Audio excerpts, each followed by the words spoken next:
Hi, I'm Lou with another episode of My Car Story. And today, well, no stranger to the channel, some of you have asked us to come back. Frank Troost. Frank, good to see you. Yeah, welcome. And Frank's got an amazing car here today, a wonderful 50s convertible. Frank, what'd you bring? This is a 1955 Oldsmobile Starfire Convertible. And this one, well, we'll go right to the action and show you that. So, Frank, how long have you had this one? I've had this car about 4 years. And this one, you can see some of Frank's other cars in the background. We featured some of those.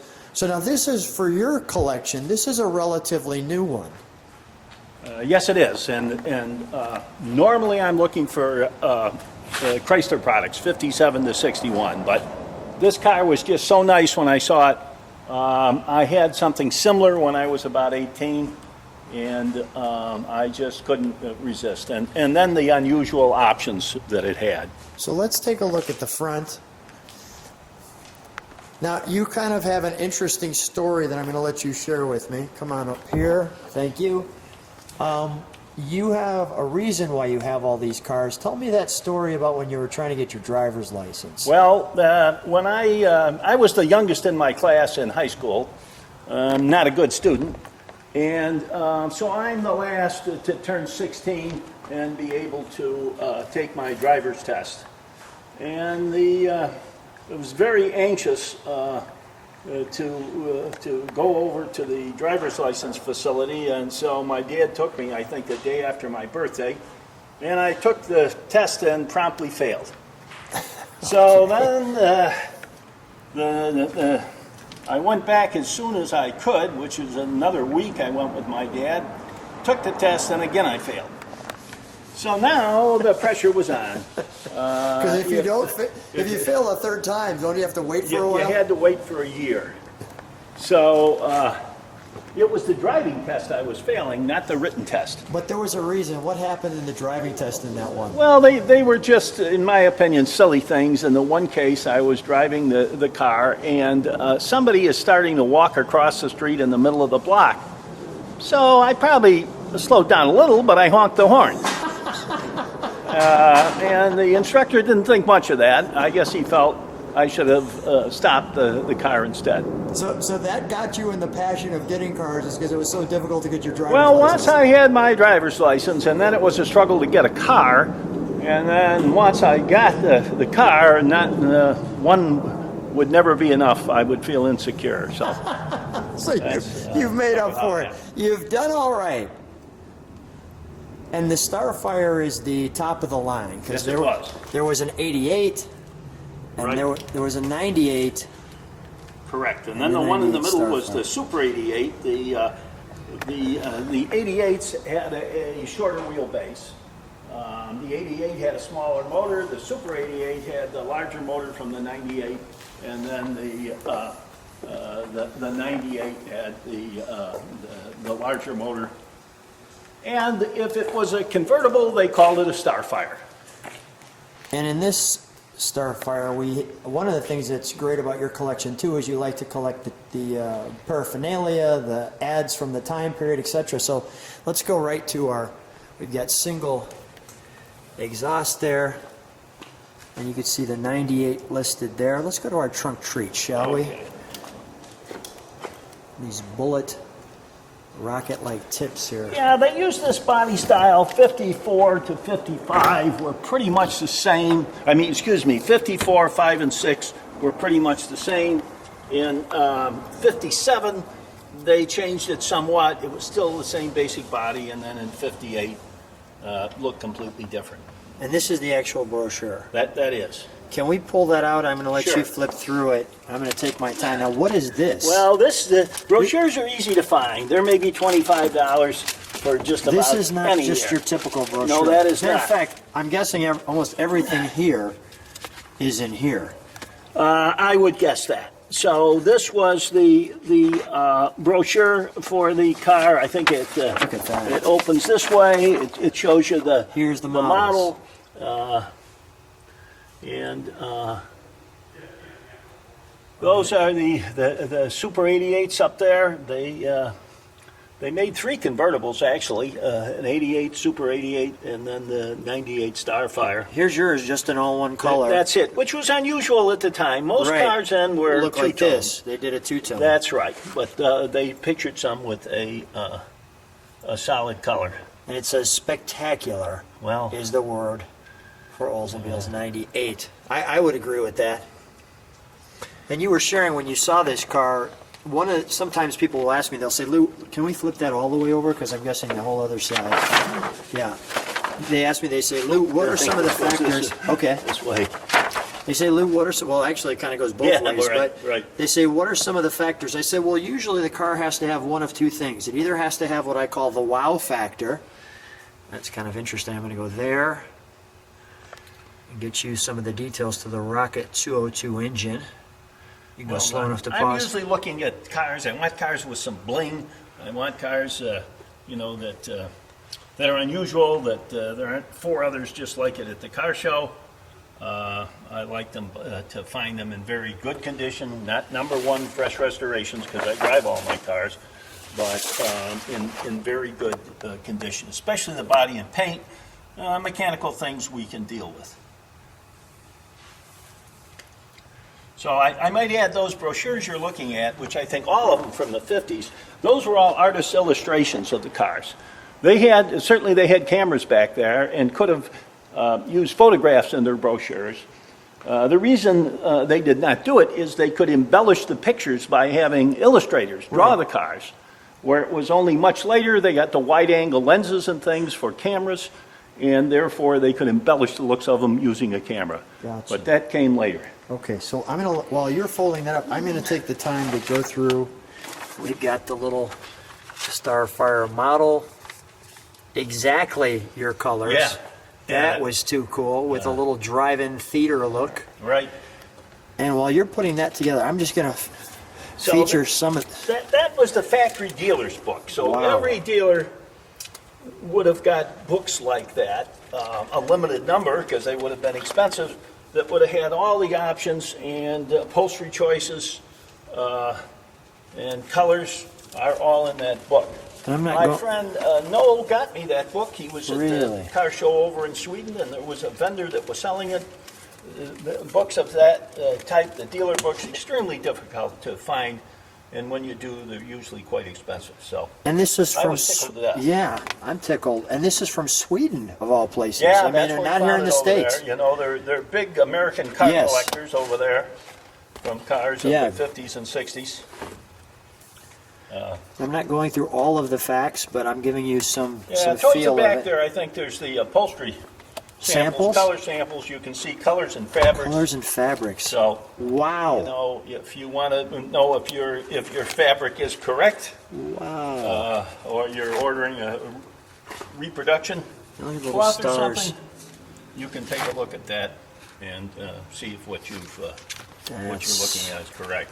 That's great. So really tough things to come across. Yeah. And then it Be very the careful. colors, unfortunately, some of those. Actually, some of those are done as overlays, so you could take the basic outline of the car and you could use these color overlays to even do a On the two-tone. car. You know, one overlay for one color and one for the other. Wow. So, unusual. Very, very That's good. a brochure in the back that would show you, this was, I shouldn't say, excuse me, a brochure. This was an article in Cars and Parts magazine, and it was done on this car, I think shortly after it was done. You can take a look and you can see What it this is. thing was Wow. you know, a a basket total case. frame-off restoration. And it appears to me it has the original, this is the original color. And I looks believe, gorgeous. I'm certain that the air conditioning system is original to the car. Okay. Let's take a look at the interior, shall we? Okay. All right.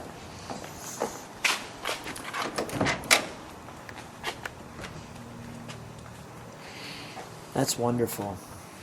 So they use very high quality vinyl and leather. And you can see In we've got a these cars. stainless here. And then a leather here. Right. Well, this is probably vinyl. Okay. And then a different pattern here, and then Yeah, metal up top. right. Yes. Wow. Power windows. So, and in the 55 Oldsmobiles, there were many different color interiors available, all color matched to the exterior colors, which I think is really nice. You had many choices. Today you buy a new car, you got gray, taupe, and black. Let me just show the bench seat there.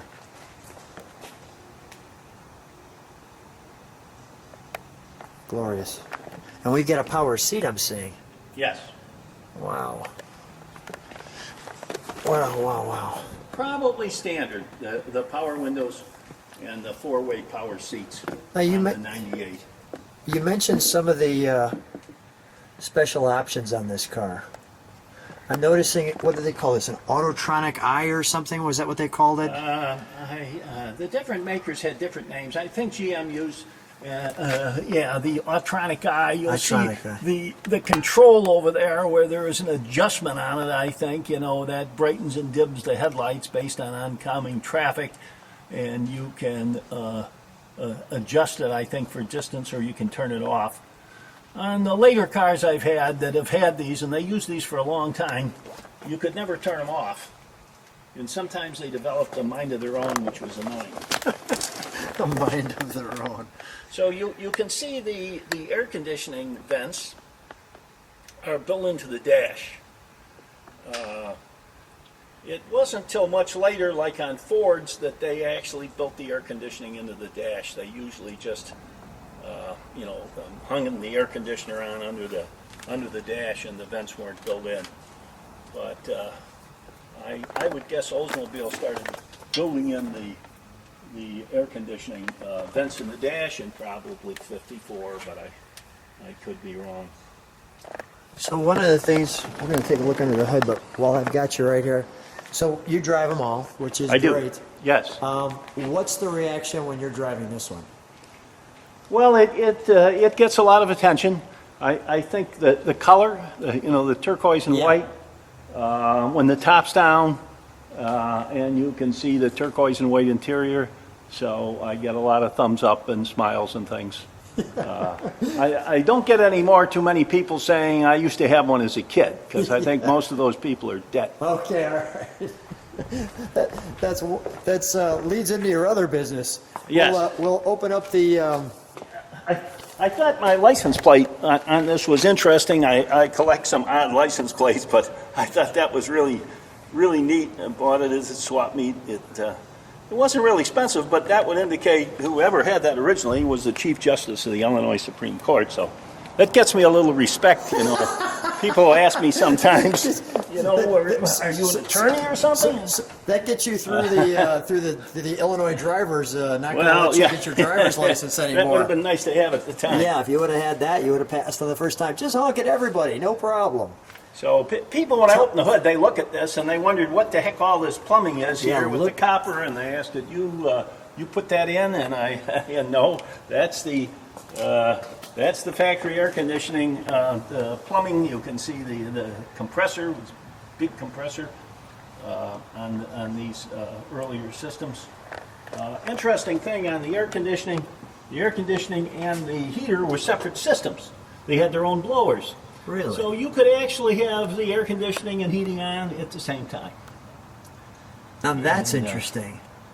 And the air conditioning works to a degree. It's not real cold, but it's fairly cold, which is somewhat remarkable. To kind of tweak it any further, we'd have to take apart this big box up here, which I'm not anxious to do. Right. I think there's a slow leak in there.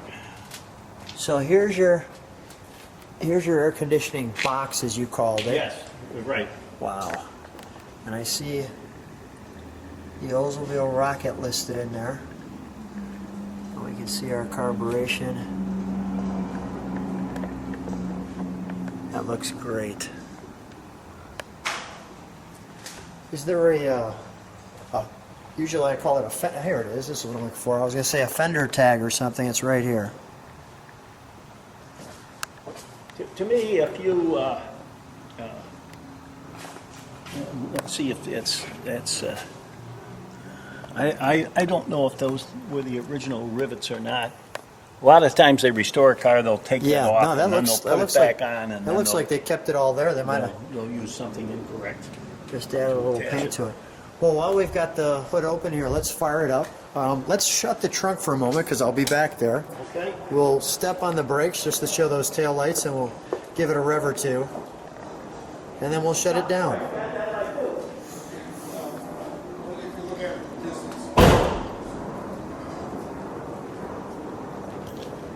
That piping is amazing.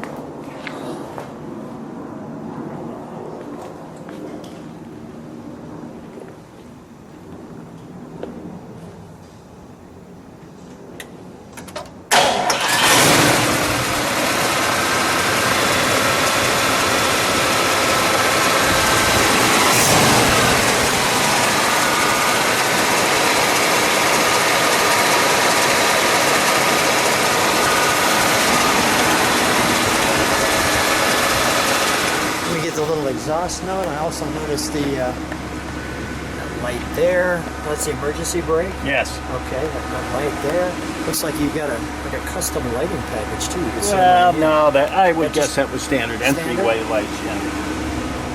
Can you step on the brakes for just a second, Frank? Nice.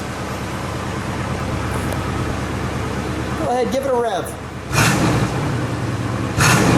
Powerful. One more time. Perfect. All right, we'll shut that down. Well, hop on out, Frank. Always fun to see some of your amazing cars. How long have you been collecting? Since you were 16? No. It's probably in the 70s, about 75, 76. I would always have one kind of collectible car. The problem always was where to store it. That was a big issue for a long time. Yeah. I've sold many cars over the years I'd love to have back. I had to sell them. I just didn't have a place to store them. So that's not an issue anymore. This building was a former machine shop, then owned by a lumber yard, and during the recession, the owners were motivated to sell it. So And it became your car warehouse. it did. I tried to get some people to go in with me. Nobody would do it. I only really needed parking for about 7 cars, and so I bought it by myself. And as any car nut knows, if you have extra space to store a car, Yeah, what happened? you're going to put some cars in there. You buy cars until your capacity to store them is exhausted. Right, So, right. Frank, wonderful collection. We're looking forward to seeing another one of your cars, but thanks so much for being on the channel. My pleasure.